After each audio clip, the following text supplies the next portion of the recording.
2 years now, Father Arthur Bridge has been leading the Hunter Life Education Centre in its fight against drugs in the region. The centre's program is aimed at teaching children aged 4 to 12 that their bodies are unique and should be respected and treated to a good diet and plenty of exercise, not drugs. It's gained wide acclaim, reaching 6,000 children annually, and could soon be getting the Royal Seal of Approval. At the same time that community health and welfare workers were watching this video on the Park Royal, it was being shown at Prince Charles in London by the Reverend Ted Knopfs, who's hoping to convince the Prince to become the centre's patron. A completely new video, it'll become the centre's latest weapon in its fight against the drugs problem. Guests at the luncheon were also told of progress on Hunter Youth Village, a long-term residential centre to be built at Barnsley.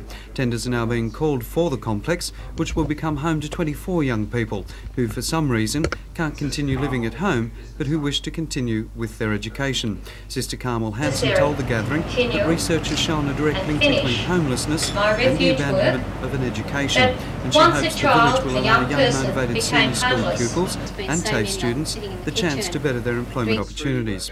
Work on the village should commence in March, and hopefully it will be ready for occupation by the beginning of the third school term. I've spoken with school counsellors and the counsellor from Glendale Tech, and they assure me there'll be no problem at all in filling the village.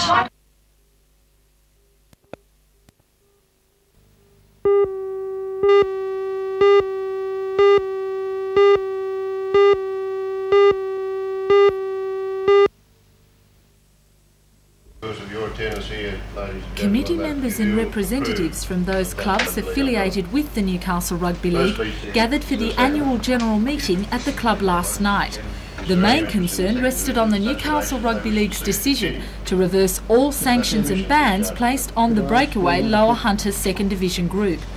Bans of 5 years on players and life-term suspensions for referees and officials under the Lower Hunter League has caused an uproar from both sides. But as president of the Newcastle Rugby League club Neville Lydiard explains, measures to end the dispute are being taken.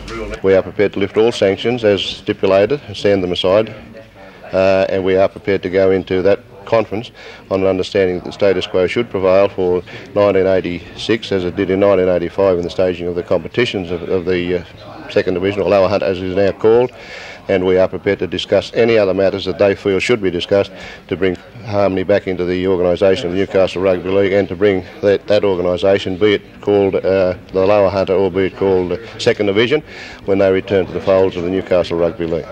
If no resolutions are made next week, what then? What's the future for both clubs? Should the circumstances arise that we can't reach that consideration, the Newcastle Rugby League will be running a competition for those clubs of the Second Division who have declared themselves loyal to Newcastle Rugby League, and any other club that wishes to return to the fold will be given the opportunity to do so. Those clubs who declare themselves outside of that umbrella place themselves, of course, under the sanctions situation of the Newcastle Rugby League, and the General Committee will probably reintroduce those sanctions, as has been said, which will apply to the officials and players who go into a rebellious situation.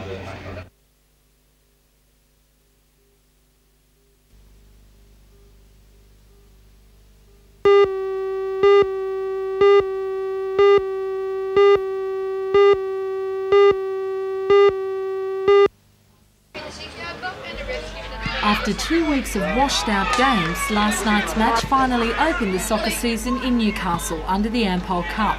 It was Rosebud's United game in the first half, with Stephen Riddell scoring the first goal in the 15th minute, and then 17 minutes later, a superb lob midfield by Neil Owens gave the Newcastle side an early lead. However, Rosebud's form dropped in the second half, allowing Roy Cotton at close range to score in the 60th minute.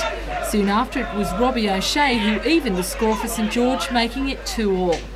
For the two Australian Youth Soccer International and Rosebud players Sean Ingham and Mark Jones, their form was high. However, Ingham was substituted after the first half. The next round in the Ampol Cup kicks off on Saturday when Rosebuds meet Polonia at 8 o'clock.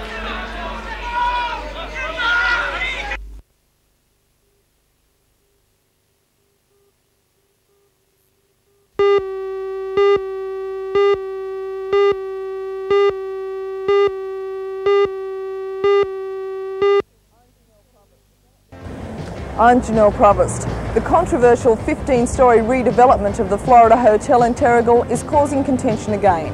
Last week, the state government slammed the project, saying it was incongruous with the rest of the area. And this week, the developers have resubmitted their application with very few changes. Join Ray Deneen and John Church for all the news tonight at 6.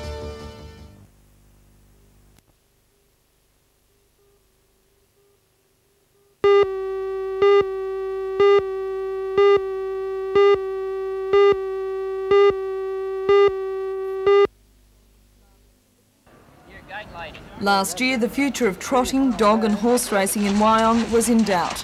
Trainers were taking their business elsewhere, and the state government was investigating the club's financial situation. But all those troubles seem to be long gone at today's meeting. Last November, there was a significant change in the composition of the committee, and according to the new president, Paul Levick, the future looks bright and profitable. The club was in financial strife, but we have a very, very strong committee now that has very good credibility with all the different associations, the banks and also the TAB, and we've established extremely good credit rating with them, and we are now no longer in debt. We are working very much towards the credit.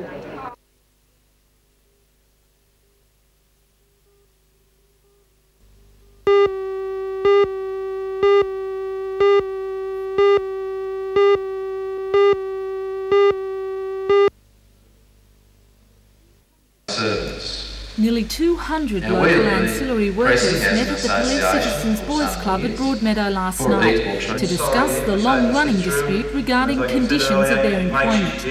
In the Hunter, similar meetings were held in Maitland and Muswellbrook. New staffing formula changes and a lack of permanency and security in their jobs has angered the workers. Now they're demanding changes from the Education Department under the Public Service Association.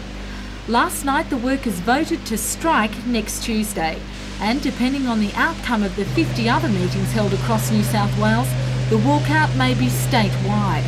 The final decision will be known later this morning, and as Public Service Association Regional Organiser Lock West explains, this time they want their demands met.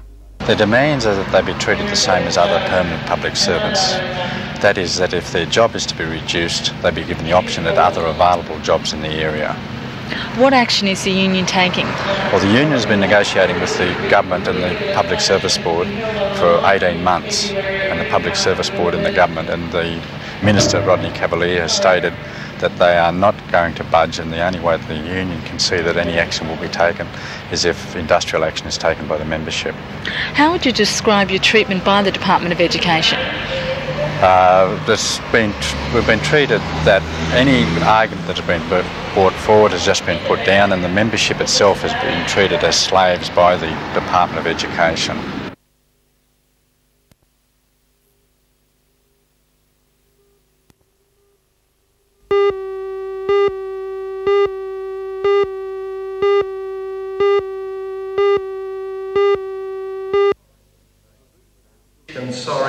The mood at ancillary staff meetings throughout the state last night was grim and determined. The 200 members who met at the Broadmeadow Police Boys Club said they were tired of being used as what they describe as slave labour.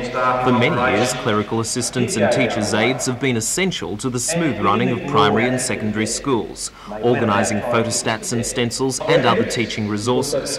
Despite this, the Education Department classifies them as temporary staff. The department has introduced a revised formula which determines the number of ancillary staff for each school according to the number of students. As a result of small reductions in student numbers, some ancillary staff with 10 or more years service have been reduced from full to part-time work without compensation. The Public Service Association says they should be given permanent status. What are their demands? The demands are that they be treated the same as other permanent public servants. That is, that if their job is to be reduced, they be given the option at other available jobs in the area.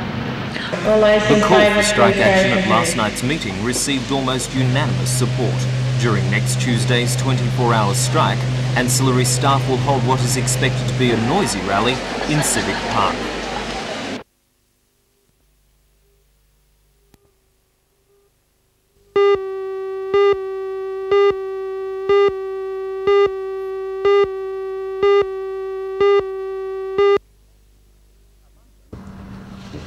Among them was Mike Tyler, the chairman of the Newcastle Submarine Programme Support Group. We understand a lot more clearly that both the Germans and the Swedish submarine builders don't fully realise the depth of high technology that does exist here in Australia. I think it was a surprise to all of us on this mission to be shown technology that they were regarding as new and exciting that really we've understood here in Australia for a number of years. An example of this can be found at Hexham Engineering, where computerised three-dimensional drafting has been in use for some time. HDW in Germany is reportedly only just starting to adopt these techniques, having previously used model building as its main design procedure.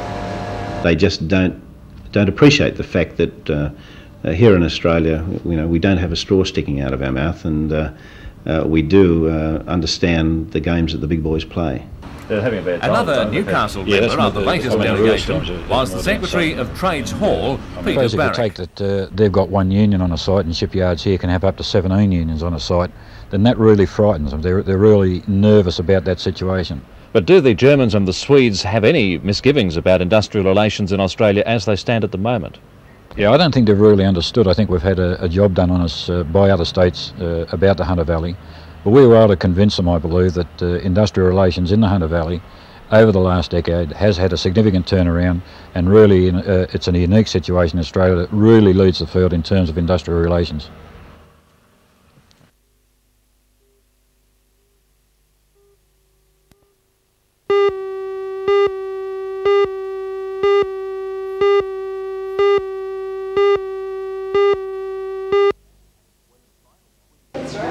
When the final Queen's Wharf development plan was unveiled last week, it was the end result of consultation between the architects, the council and local residents. The Hill, Newcastle East, Cooks Hill and Merriweather residents groups had expressed some objections to the original plan. They were concerned that the design did not conform closely enough with the original design by Tract Consultants, which won an international competition. With the design now finalised, a meeting began at Nobby Surf Pavilion late this afternoon to explain the details to residents. Like most residents, Doug Lithgow from the Northern Parks and Playgrounds Association approves of the design, but he still has a few reservations. Believes that this proposal is very close to the original winning design as awarded the competition in 1981. Have you any objections to it? Well, I still think the basic problem underlying this is the need to remove the disused Darks Iceworks line and relocate Wharf Road. It's got to be realigned back onto a better alignment, and that gets rid of a number of ugly buildings and fences and all that junk along the waterfront. It means that this development can be then truly, fully part of the winning design.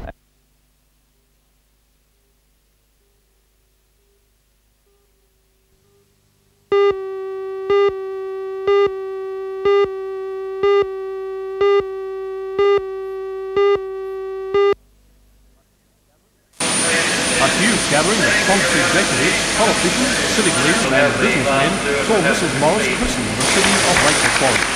$66 million aircraft is the latest off the line in Qantas's $1 billion expansion program. The city of Lake Macquarie will be used on various routes in the South Pacific region. The Hunter now has 2 aircraft in Qantas fleet bearing local names. First being a bigger 747 named the City of Newcastle in 1975.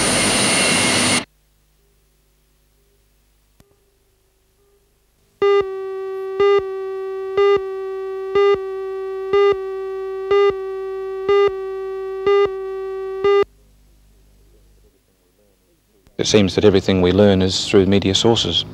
Well, does this worry you in the sense that how close do you think you, and particularly Lindy, are to actually examining this jacket? Well, of course, this matter involves the death of our daughter still, and I think it would have been appropriate and fair for direct comments to be made from the various authorities that are dealing with this.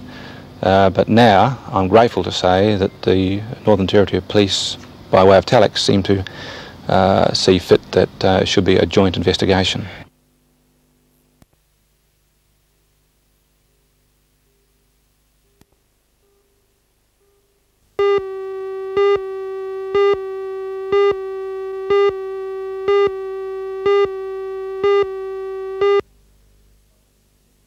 quickly as possible. Mr Saunders says it will take until June to rewrite the Greater Newcastle Act and to implement the improvements in the city administration. He says he is following some of the recommendations of the State Government Commission Touche Ross report into the administration's workings, and some of the new framework has been set up, but there's still a long way to go. He says if his recommendations are adhered to, the number of aldermen will be decreased and the city boundaries will be extended. In relation to the size of Newcastle, I agree that the boundaries of Newcastle should be extended. Lake Macquarie won't agree with me, of course, neither with Port Stephens or Cessnock.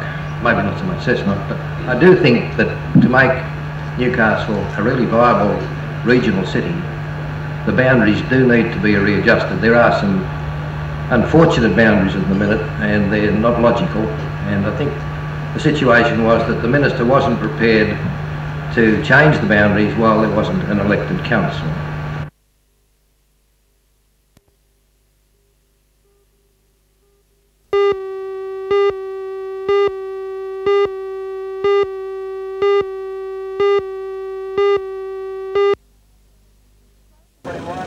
The explosion happened on June 8th last year when 8 14-year-old girls were lighting firecrackers on the obelisk hill.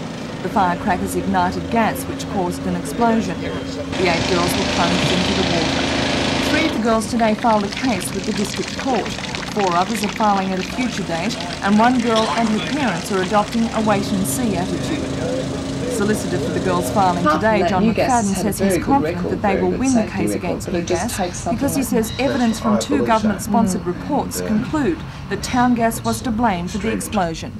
Well, we'll be leading a considerable amount of evidence to the court to indicate that New Gas has breached the duty of care it owes to the people of Newcastle and has in fact negligently maintained services and connections, and thereby allowed this gas to find its way into this reservoir. And of course we have a group of children innocently playing with firecrackers, and there's this monstrous explosion. Mr McFadden says the compensation the girls can get is restricted to the District Court's $100,000 limit. Meanwhile, New Gas refutes all the claims and says it will fight the case to the end.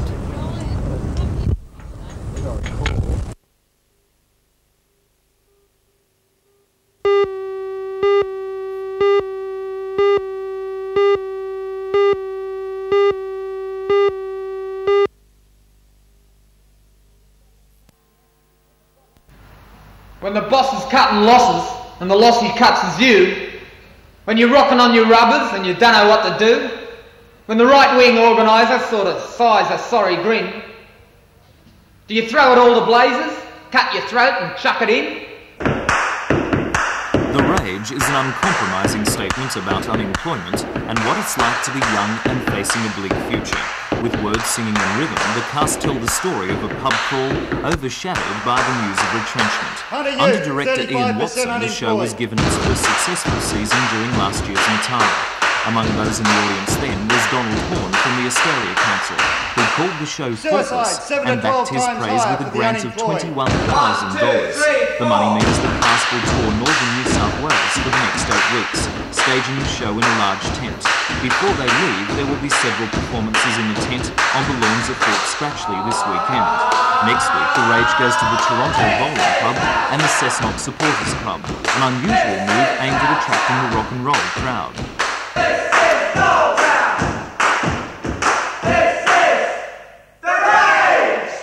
Well, I guess basically it's the type of audience we want to attract. We want to attract people who have had some experience of unemployment. They know what it's like, but maybe they don't go to theatre normally. So, you know, we want to do a show that isn't really a theatre show, a show that's that people will be able to appreciate from their own sort of general experience of rock and roll shows, things like that. Is it theatre or is it rock and roll? It's theatre. Well, a bit of both, perhaps. Theatre with a beat.